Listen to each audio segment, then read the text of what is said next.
When you speak of malaria and gender equality, you see, gender equality can be better integrated by noticing the following things. Number one, women, especially pregnant women and also under five children, these people are more affected and they are vulnerable to malaria.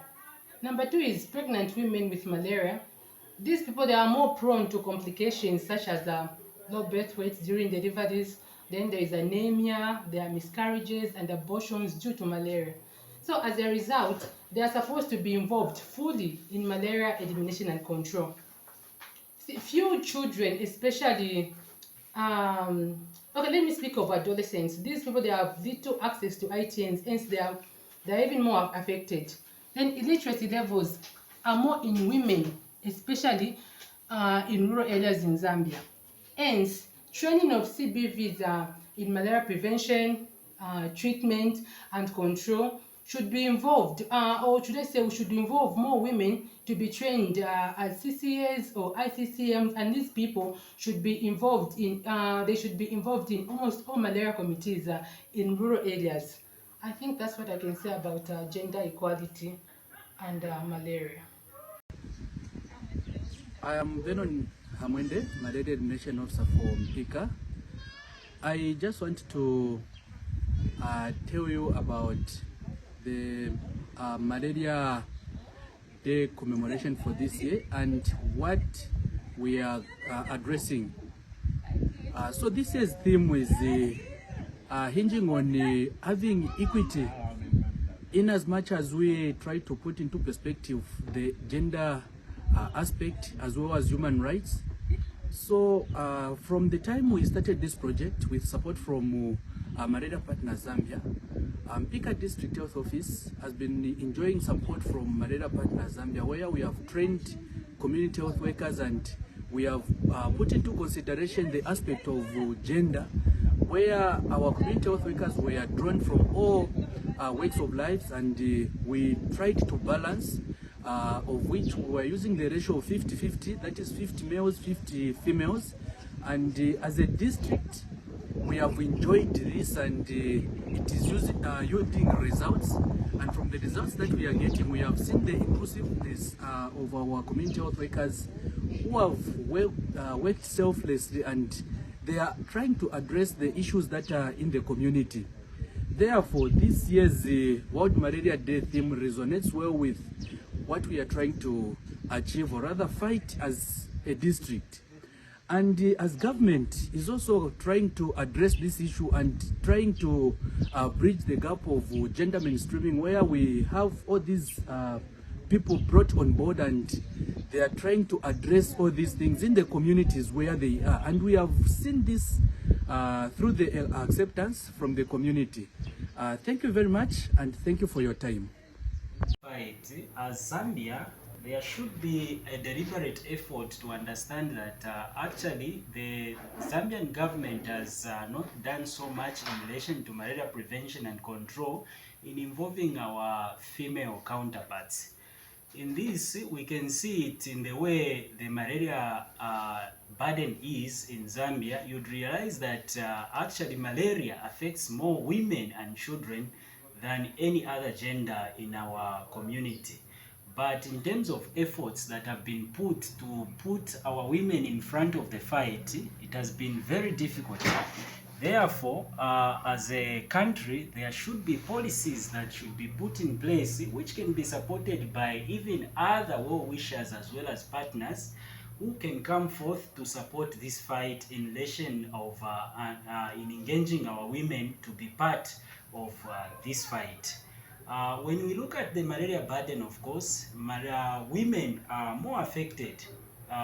When we look at the issues of complications in pregnancies, you talk about the anemia issues, you talk about the low birth weight. These are issues that are usually as a result of the vulnerability of these women in malaria issues.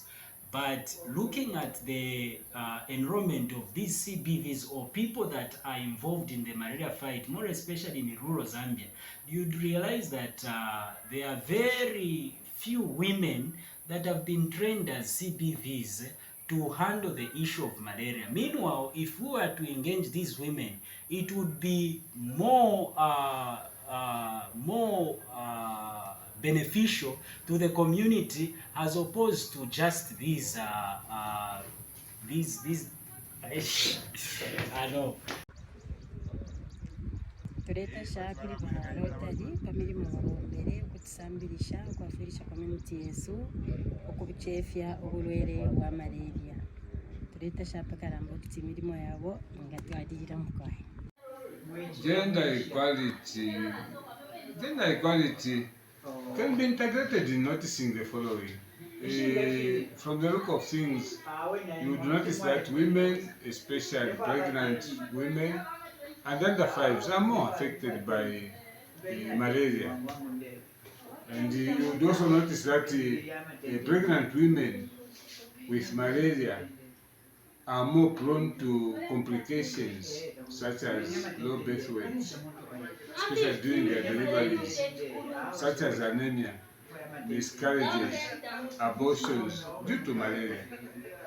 As a result, they are supposed to be involved for the elimination and the control of malaria. Why? Because they are the most affected.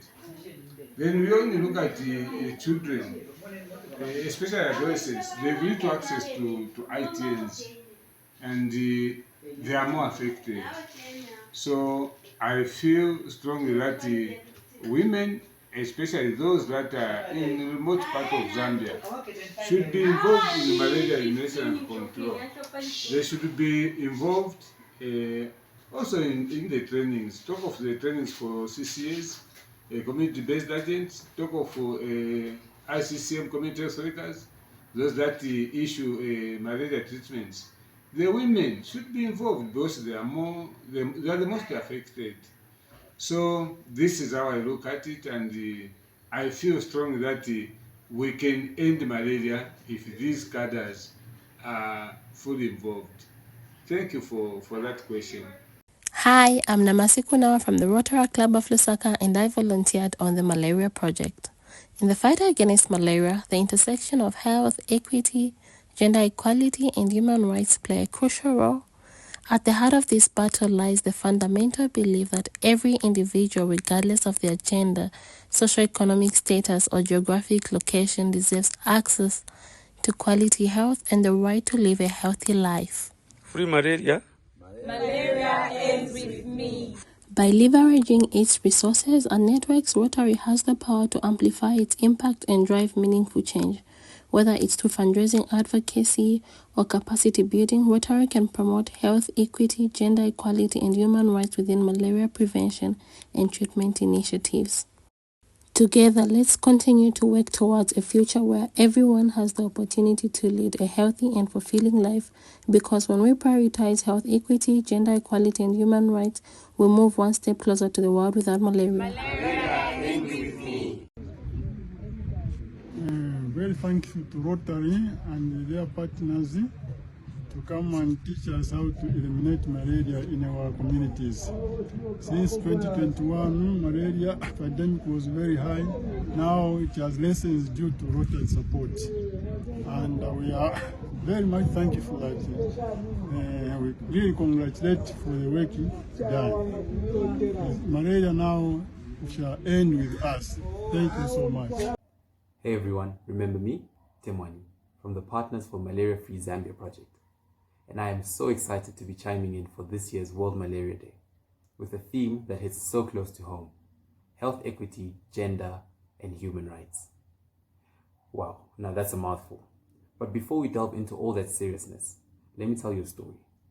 I used to volunteer on the most epic malaria trip to Mbika, and got to see a whole other Zambia I never knew existed. Now that was mind-blowing. I got to see things that were only ever on TV. Imagine how life-changing that was. But here's the thing. While I was out there battling mozzies, it got me thinking, how come not everyone has the same shot at staying healthy? That's where health equity comes in, right? Basically, everyone, everywhere, needs a fair shot at fighting malaria. And guess what? Human rights and gender equality play a big role in that too. Think about it. If a woman can't make decisions about her own health, how can she protect herself against malaria? That's where Partners for Malaria-Free Zambia come together like a Zambian superhero. Rotary clubs around the world are using their connections and smarts to empower communities, especially women, in the fight against malaria.